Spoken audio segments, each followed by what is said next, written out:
Good evening and welcome to LVS Perspectives number 33, Staying Safe, Security Tips for Parents and Children. So we're really honoured tonight to have Chris Phillips here with us, who is a counter-terrorism expert, and I'll let him explain a little bit about his life and what he does and how he's been advising our school and the tips for you as parents as well. So Chris, over to you. Hi Christine, thank you. Thanks very much. It's a great pleasure to be here today. I'm going to go through a few bits and bobs that might help you and your kids, particularly at home, but also obviously at school. But just some ideas really about some of the things that you can do to stay safe and keep your children safe, whether you're on holiday, whether you're in your local shopping centre, or also, but just really in your daily life. So what I've put together is really some safe tips, some tips to stay safe for you and your kids. And it is important, I think, for you to pass on good advice if you get it. So just a little bit about me. Well, I've spent 30 years in policing, the last 10, 15 of which really were in counter-terrorism, in particular trying to help people understand the need to protect themselves and businesses to protect themselves from terrorist attack. And of course, we've seen recently just how many terrorist problems that we've got in this country and across the world. Within policing, I was head of policing for Twickenham Stadium for 6 years. I also headed up Wimbledon tennis, as well as some of the busy borough command units in and across London. So I did quite a bit as a police officer, but then I've also, in the last 5 or 6 years, been working in the public sector, and the companies you can see on the screen are just some of the companies that I've given some advice for. And it's quite amazing, actually, that when you look around, how naive some people and some companies are about protecting themselves, in particular from terrorism, but also from crime in general. So what I've done is put together some good tips for you, I think, that might be useful in the long term. And you can, parents, as normal, if you've got any questions you'd like to ask, just please send them through on the chat and then we can ask Chris as we go along or at the end. Yeah, I'd love some questions. It's always good to be interactive, and the trouble with this kind of format is it becomes difficult. So the more questions you throw at us, the better it is. And if it's individualised to your own, then we can always come back to you subsequently if necessary. So the other thing that I've been doing over the last 10 or so years is working in the media, and I tend to get wheeled out whenever there's some kind of a major incident, whether it's Russians being poisoned in Salisbury or terrorist attacks across the UK and across the world. I tend to get used by lots of the different channels to talk about that. Hopefully that's because I do know something about it, and pretty much every attack that there's been, I've got some background or understanding of what's happened or what may have happened and how it happened. So when we boil down advice, what we're trying to do really is get people to think through what could happen to you. And if you had one piece of advice for anyone, it's go through some scenarios in your mind about what you would do if something bad happened. Now, this could be getting burgled. This could be coming across someone with a knife. This could be people trying to sell you drugs, all those sort of things. If you, in your own mind, have got some rationale, you've thought it through, what do you want to happen in that scenario, then at least you'll have some options about how to deal with it. Let me give you some examples where I think over the years, we've found that those people that didn't have a plan, that had never thought it through, actually tend to freeze in the moment. And if you freeze in the moment when something's happening, then you could make either a bad decision or no decision, and in which case you could get injured or even killed, particularly in these days of terrorism and the growth of terrorism that we're seeing across the world. So understand that if you think through some scenarios in your own mind, go through them with your children, have a plan, what you would do in that scenario, and then try to practice it in some way.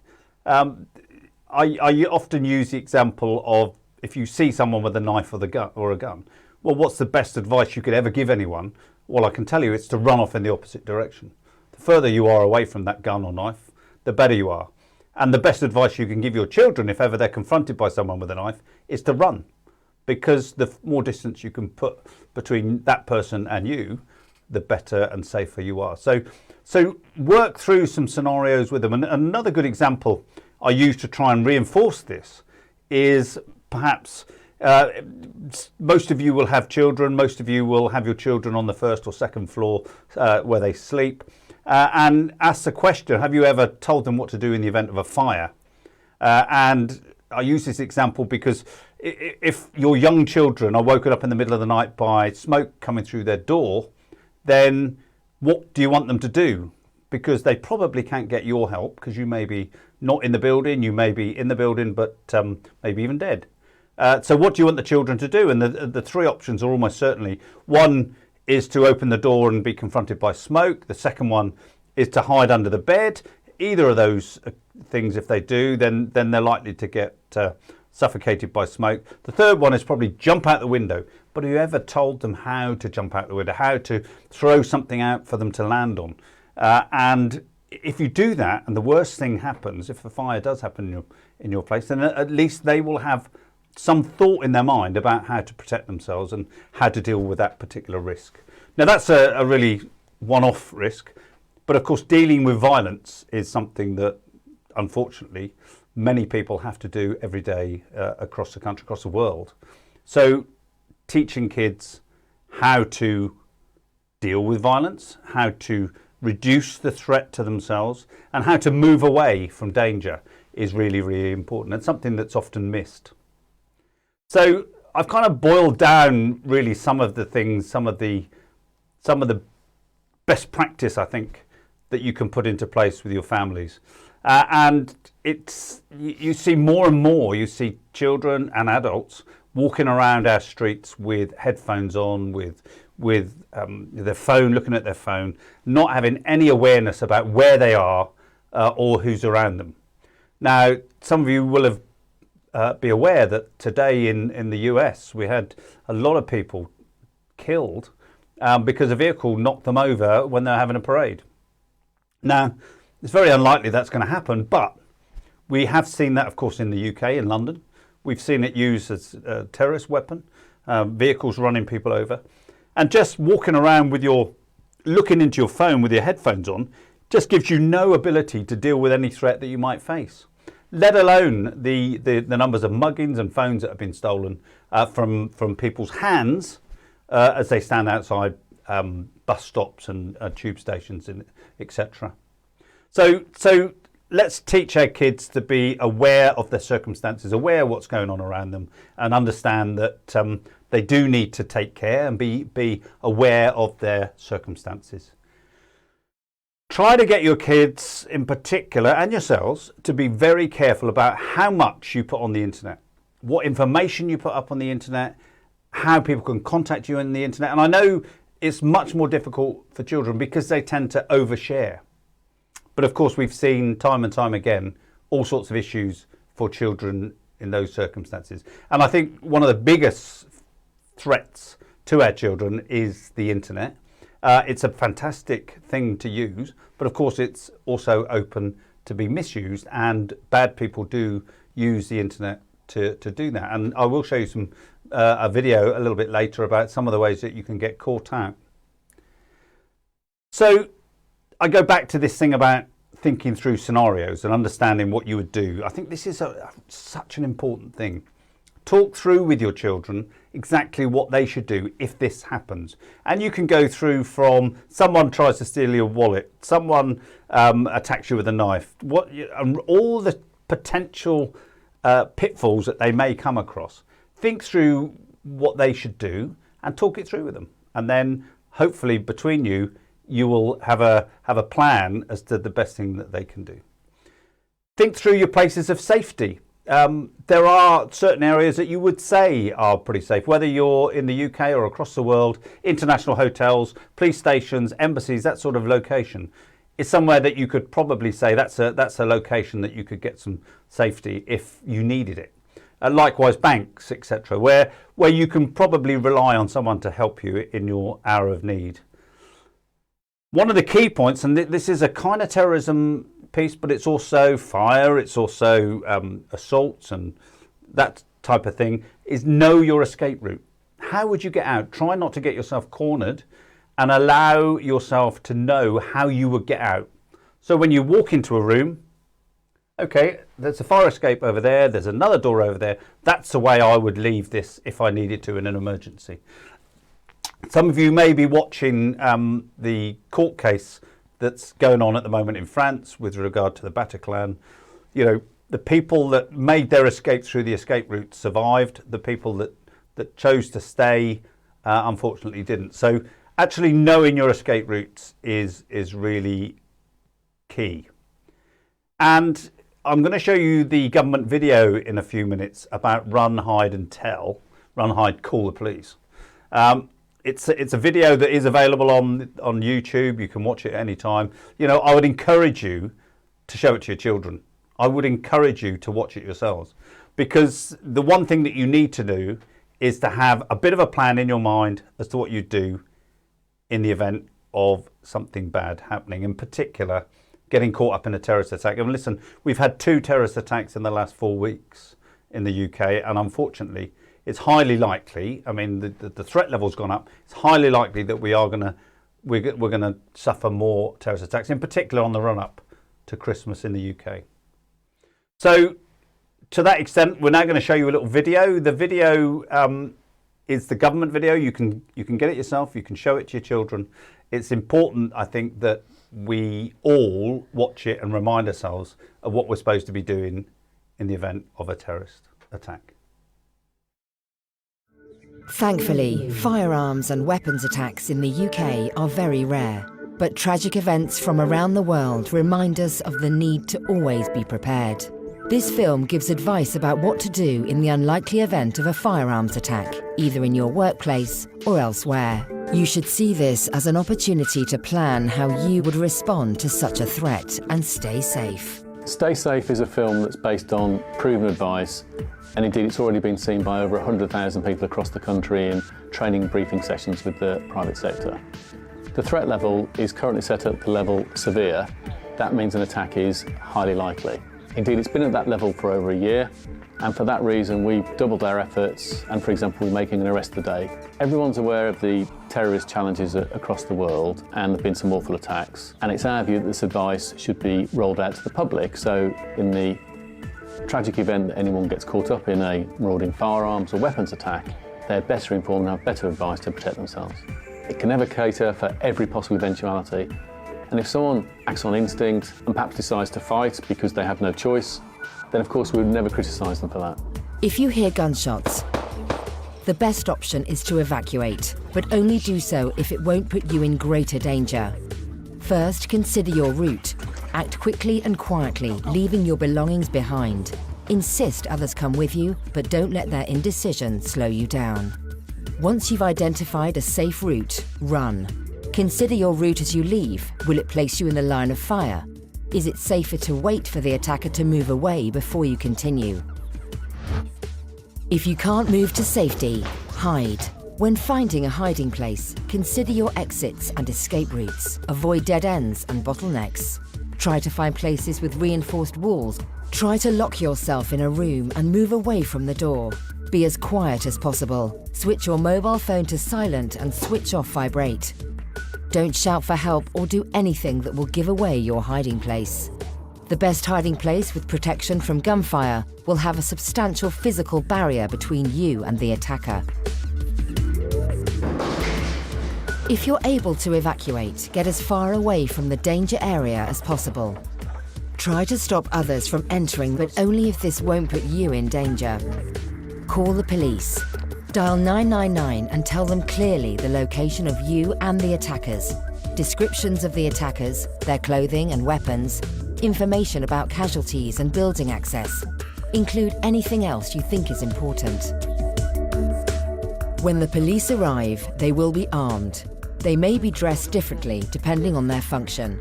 Their first task will be to deal with the immediate threat to prevent further casualties. This may take a long time. The police may be unable to distinguish you from the attacker. They may treat you firmly. Do everything they tell you to do. Don't make any sudden movements or gestures that may be perceived as a threat. Stay calm. Don't shout or wave. Keep your hands visible at all times so they can see you are unarmed. The armed police may ask for details about the building, the attackers, hostages and casualties. Only once it's safe to do so will you be evacuated to safety. Firearms and weapons attacks are very rare. Having a plan will help you stay safe and could save your life.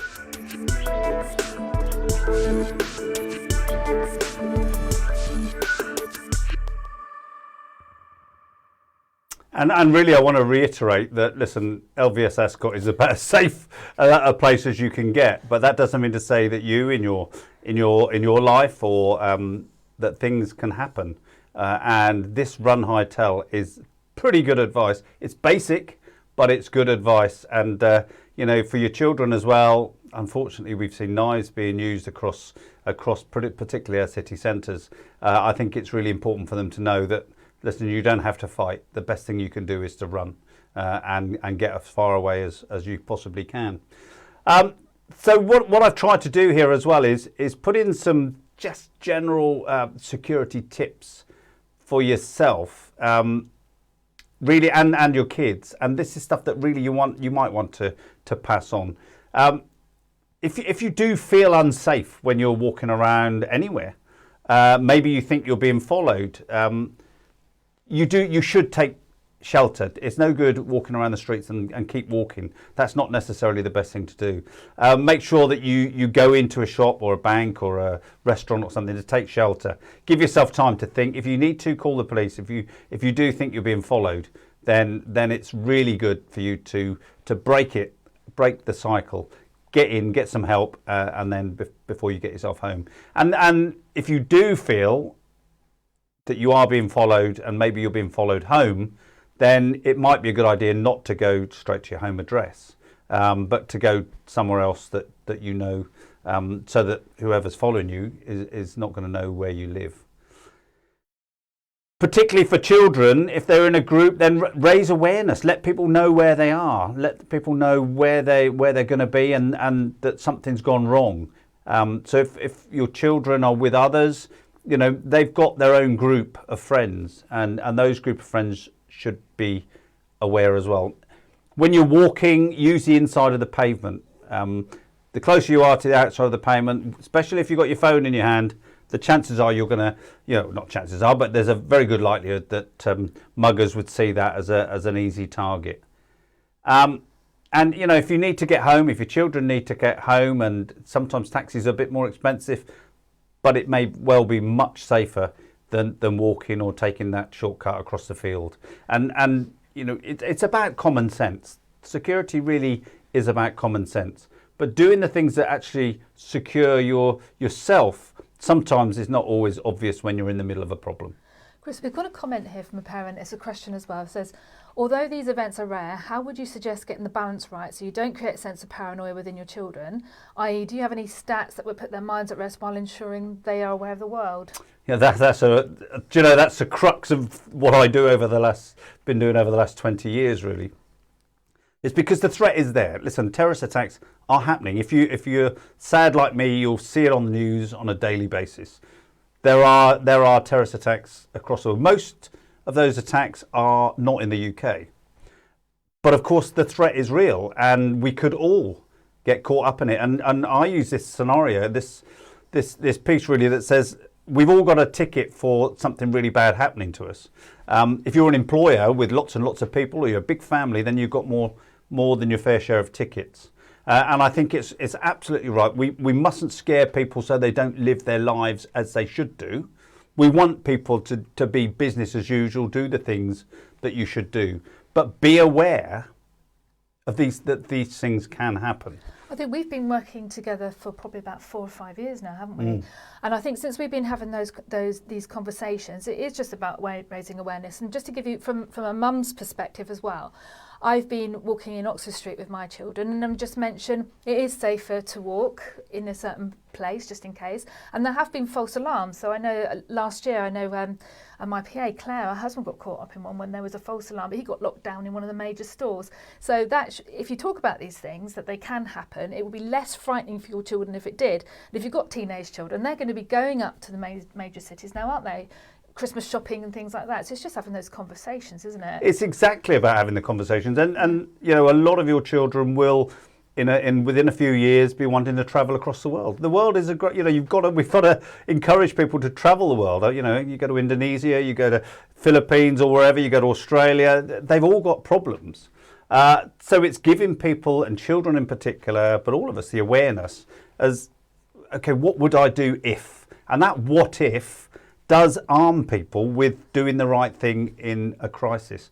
And there is so much work done on this where people haven't even ever given it a thought. And something bad happens and they just freeze. This has happened to me dealing with a road traffic accident many years ago, and I was confronted by cars everywhere, people everywhere, and I just froze and I didn't know what, and it really takes a while to kick out of it. And that does happen when you get caught up in a crisis or a big incident. So you're absolutely right. Let's not scare people, but let's have the conversation that says, don't walk around with your phone in your hand and your headphones on so you don't know what's going on. Don't walk on the outside. Don't stand on the outside of the pavement with your phone sticking out because you'll get it stolen. Common sense things, actually, but actually giving them the ability to protect themselves. And, you know, we all know what's been going on in, you know, with kids and knives and things. You know, the simple advice to just run away if that happens is far better than teaching them, like, you've got to fight, you've got to stand your ground, because, you know, people are going to get hurt, and we just don't want that to happen. And it's about protecting yourself and your colleagues and your friends and your family. So what I thought I'd also do, because I'm trying to be as wide-ranging as I can with this little information piece, is also show you some of the scams. Again, this is available on YouTube if you want to dig it out and find it. These scams, I mean, as a police officer, these scams are, let me tell you, they're happening daily in and around our city centres. There are whole gangs of people that have come across from Europe, a lot of them, and they've actually, you know, their whole job is to go out and carry out these scams. So watch this video. It just might be useful to you, and understand how you could quite easily become a victim of crime if you're not careful.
And there you go. I mean, all of those crimes are really committed by distraction techniques, and that's what there are. You know, there are a series of people in London, particularly, but across all of our cities, that go out and do that as a full-time job. I've arrested someone, and they've had 15 wallets and phones in their bag. So you can imagine that a lot of people get caught by those. And I think probably the point of this is if you knew that might happen, then you don't leave if someone puts a map over the top of your phone, then you've actually got your hand on the phone, because those sort of people are not generally about violence. They're about stealing your phone or your wallet. So there are simple things that you can do to protect yourselves and reduce your likelihood of becoming a victim, which is probably as best as you can do in those circumstances. If they see that you've got your bag through your leg through the bag handle, they'll go somewhere else, and they'll unfortunately steal a bag off someone else. But it means that you and your child has not been a victim. So simple things that you can do to protect yourself there. And as I say, that was all about distracting you and then stealing something from you. So I also thought, just to give you some awareness really of the whole county lines thing. Now, again, you know, you don't think of this as being an issue in wealthy areas such as Ascot or Epsom or all the locations around here, but unfortunately it is. And I thought I'd just give you some explanation as to what it is, just so more for your own benefit than anything else. County lines is effectively the line is actually the phone that they're talking about, and it's moving illegal drugs from city centres, effectively, from the inner cities into the outside areas, and coercing people to move that drugs for them, often children, to move those drugs down across the county. And so you'll find that people from groups from central London will be looking at places like Ascot and others as ideal opportunities with people with money that might want to buy drugs, and it gives them the method of doing that. And it's an awful, the whole thing is an awful setup. You know, there's no winners in this. The kids that get lured or grabbed into doing this will be given some money up front, and then they'll be kind of forced after that to pay back by doing these movement of drugs around and the money as well, which it becomes very, very violent very quickly. And of course, the drugs that we're talking about are heroin, cocaine powder, and also crack cocaine, and even cannabis. And we were just talking earlier about how regularly now we smell this really strong, pungent cannabis that's around our streets so much now, and it's not become legalised, but it's become, you know, I don't think the police are doing a great deal about it. So skunk cannabis is not like the cannabis in the 60s and 70s that most people would equate to it, where it makes you calm. Skunk cannabis actually, it's almost should be a Class A drug. It's so strong, and we just don't want our kids getting involved in it, because it is really, it can really be harmful. And in my career, I've come across an awful lot of people whose lives have been completely wrecked by cannabis, particularly the strong stuff. I mean, it's, you know, we've all got different views on how we should deal with it, but certainly it's not something that you want your children involved in. And I've just put a list of things up here really that you might want to screenshot or something. It's about it's the stuff that actually just goes to demonstrate what differences that you might find in your local area. If suddenly kids have suddenly got loads of money on their hand, if they've suddenly got new people turning up in cars. I'll talk about cuckooing in a minute, but actually you'll find that they use a certain address to do their dealing from. Kids start changing their dress, become less interested. Money comes into the place, truancy, all these things. And of course, the increase in antisocial behaviour as well in the community. Suddenly things start changing. And you will, if this happens to you, I'm sure hopefully it won't, but if it does happen to you, you will notice a complete change in the feel of the area. And it's something that needs to be nipped in the bud. The police are working really hard on this, but of course there's an awful lot of ground to cover. and not many police officers to do it. So it's a very difficult thing to solve, but it is a problem of our time, and it certainly wasn't in existence 10, 15 years ago. It's something that we're seeing much more nowadays. Cuckooing is where they will take on someone's address. They'll often find someone who's weak. Maybe they've got some mental issues. Maybe they may need money. They may be drug dealers themselves. They may be users. And they will basically use their address for the sale and production and sale of the drugs itself. So it's it's becomes the hub of criminal activity.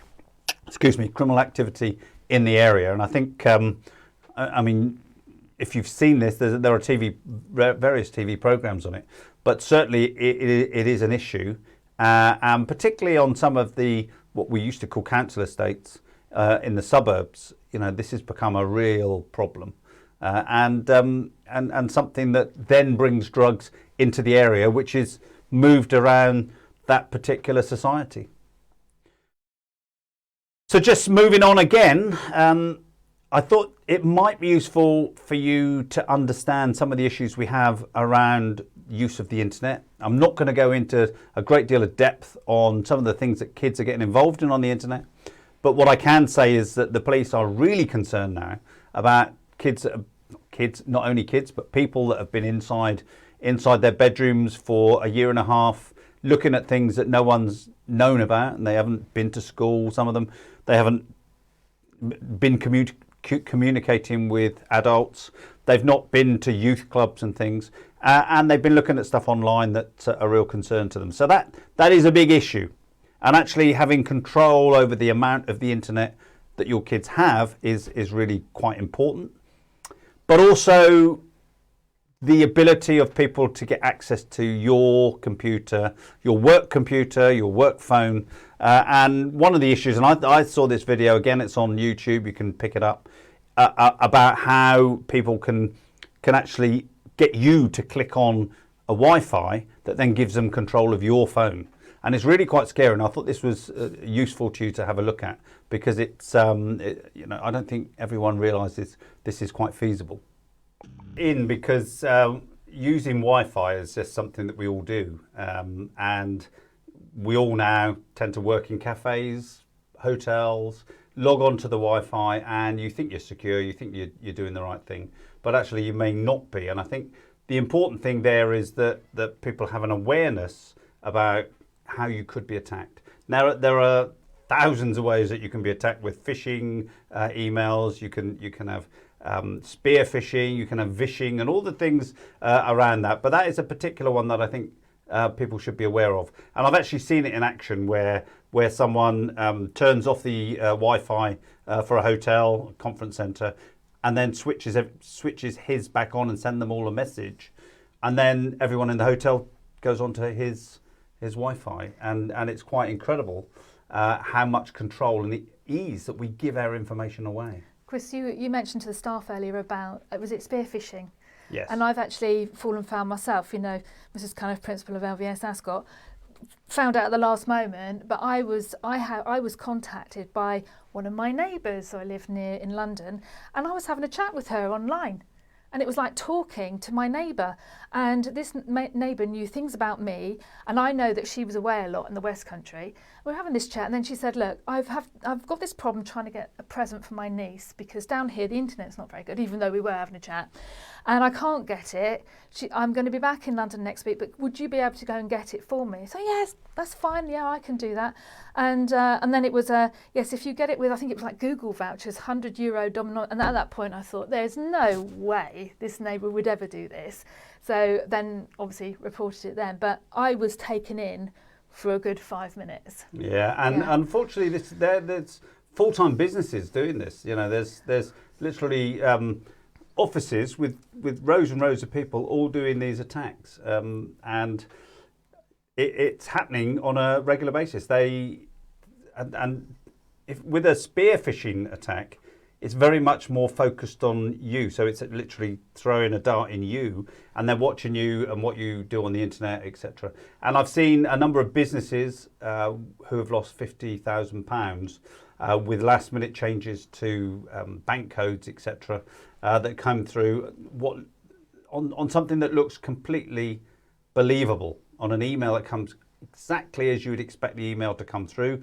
I think the words were something along the lines of, I know you're due to pay the funds today. We've just changed their bank account, send it to this one instead.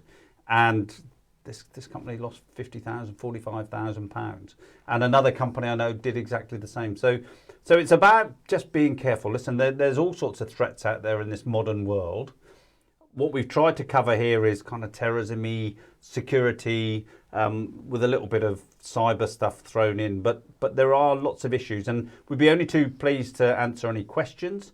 Of course, we can do it offline as well if that's the way.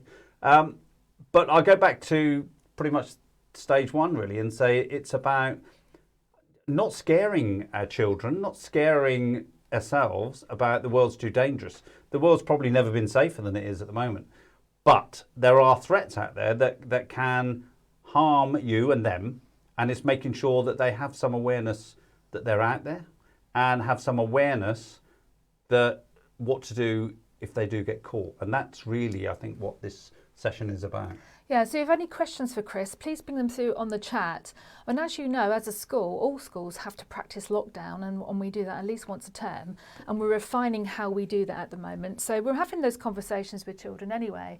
And they are very open and very good as well, because when we last practiced lockdown, it was like the whole place was deserted, absolutely. So we're having those conversations, always looking at our practices. Chris is working with us at the moment about how best that we keep our site secure, and having those conversations to make sure that we're all safe and secure and feel happy as well. It's not anything to be afraid of. It's just like anything. You put measures in place in case something did happen. And I think the comment from earlier, I think it was Emma, I totally agree. We don't want to scare everyone into changing what they do and how they live their life. But having a little bit of information about what to do is really important. And simple things like when you get off a tube station, don't step outside the front door and hold your phone out and answer your phone and look for directions, because that's exactly where the criminals are looking for you to do that, and they'll steal your phone. Step back into a doorway and look after it that way, and so you're doing the same things but with an eye on your own security as well. Great. So we haven't got any questions coming through, but I'm sure there'll be some after the event. So if you do have any questions for Chris, you can always email me and I'll pass them on to Chris as well. But thank you, Chris, because you spent an hour and a half with the staff earlier, and we talked all through this as well, and taking part in the session today as well. So thank you. Thank you very much. You're welcome. And listen, it is a scary world out there to some extent, because social media and the media want it to be so, because we know everything that's going on in the world. The threats that we face are varied, they change. It's quite difficult to anticipate what's going to happen next. In the last 4 weeks, we've had an MP stabbed, and we've had a vehicle bomb effectively in Liverpool.